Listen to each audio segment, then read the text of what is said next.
안녕하세요. 10억 주식입니다. 자, 오늘도 나스닥 선물이 많이 떨어지고 있는데요.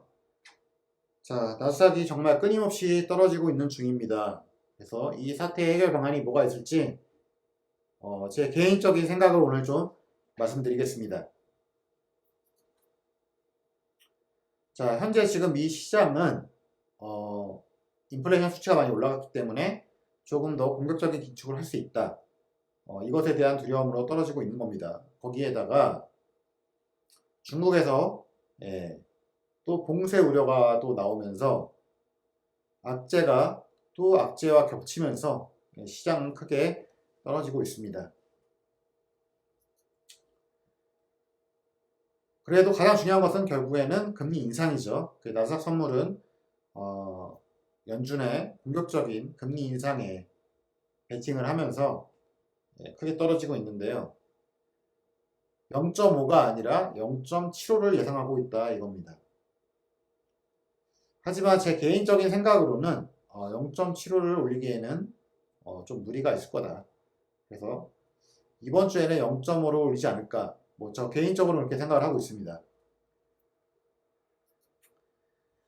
자, 문제의 본질은 유가잖아요, 유가. 지금 유가를 보세요. 정말 엄청나게 올라가지 않았습니까? 코로나 때 거의 뭐 4배, 5배가 올라갔는데 2008년도에 최고치에 거의 근접을 했습니다. 이 수치가 떨어지지 않고 계속 올라간다면 주가는 좋은 영향을 받을 수가 당연히 없겠죠. 당연히 인플레이션이 다 이 유가에서 시작이 되는 거기 때문입니다. 자, 아까도 말씀드렸지만 이제 FOMC 회의에서 0.75를 예상하고 있지만 제 생각에는 0.75까지는 좀 힘들어 보이고요.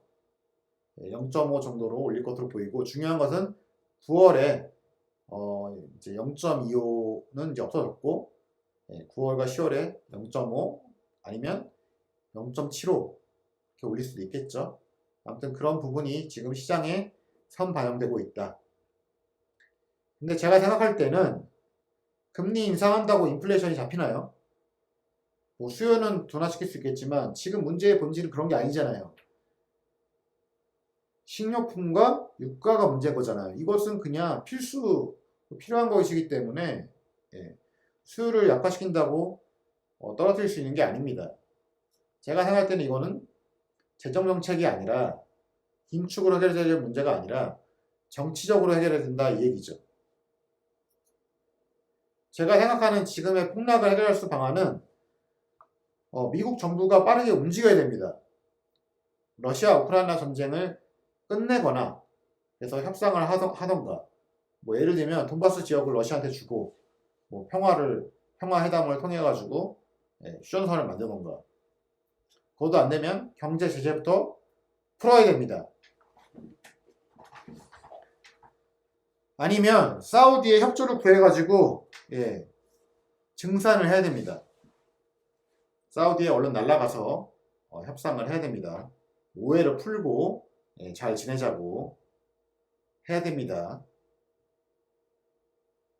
그러면서 동시에 자국의 셰일 업체들한테 여러 가지 제재를 하지 않았습니까? 이 부분을 좀 수정을 해야 됩니다. 그래서 공급을 좀 늘릴 수 있게 뭔가 조치를 취해야 되는데 그런 거는 전혀 보이고 있지 않다 이거죠.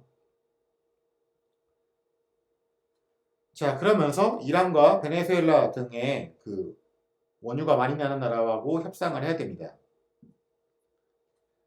근데 지금에서는 뭐 전혀 이런 게 아무것도 이루어지고 있지 않다. 이렇게 볼 수 있는 거죠.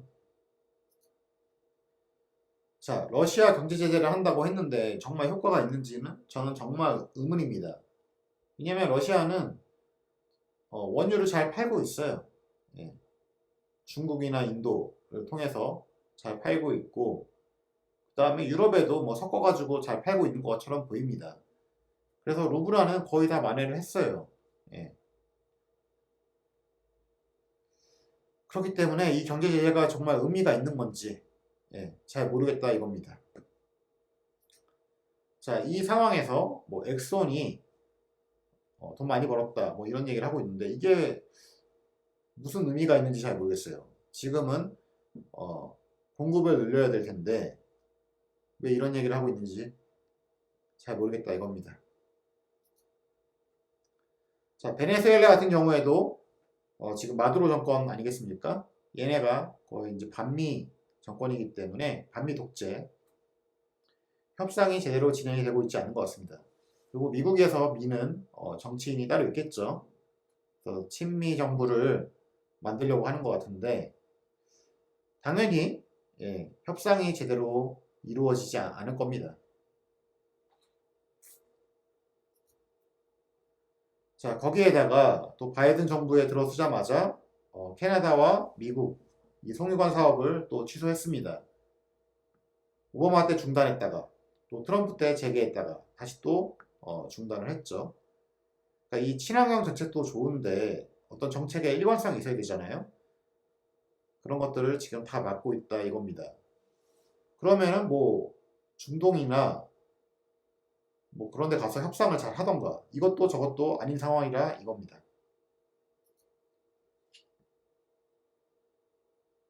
자, 말로는 계속 뭔가 한다고 하는데 실질적으로는 아무것도 이루어지고 있지 않은 것 같습니다. 네. 자, 만약에 지금 바이든 정부가 지금처럼 아무것도 하지 않는다면은 선거를 통해서 정치 세력이 교체될 것으로 저는 예상을 하고 있습니다. 자, 만약에 그렇게 된다면은 11월부터는 뭔가 좀 협상 전략을 새롭게 가져갈 수 있지 않을까 뭐 개인적으로 그렇게 보고 있고요. 또 이제 7월부터 이제 기업의 실적이 나오기 시작하지 않을 겁니다. 기업의 실적이 나올 거잖아요. 한 2분기부터는 2분기 실적이 7월 한 둘째 주나 셋째 주부터 나오기 시작할 건데 당연히 실적이 좋을 리가 없겠죠. 왜냐하면 인플레이션 상황에서 비용이 증가했는데 마진이 뭐 좋았을 리가 없을 것 같습니다. 자, 따라서 주가가 좋을 리는 없겠죠. 결국에는 한 3개월 정도는 더 견뎌내야 되지 않을까. 가을 정도는 돼야지 긴축도 정리가 되고 그 다음에 뭐 유가도 좀 안정화되고 그다음에 선거도 있죠. 중국이나 미국도 이런 것들이 좀 이번 가을에 다 맞물려 있다. 그래서 여름까지는 그냥 어떻게든 견뎌내야 된다. 이게 제 개인적인 생각입니다. 자, 현재 시장은 매수 주체가 완전히 사라졌습니다. 그래서 찔끔찔끔 이렇게 내리지 말고 한 방에 대폭락이 와가지고 반대 매매, 청산 등을 통해 가지고 개미들을 싹 다 몰아내야 됩니다. 그리고 리셋이 되는 게 나중에 쭉 반등할 때는 훨씬 도움이 되지 않을까 개인적으로 이렇게 보고 있고요.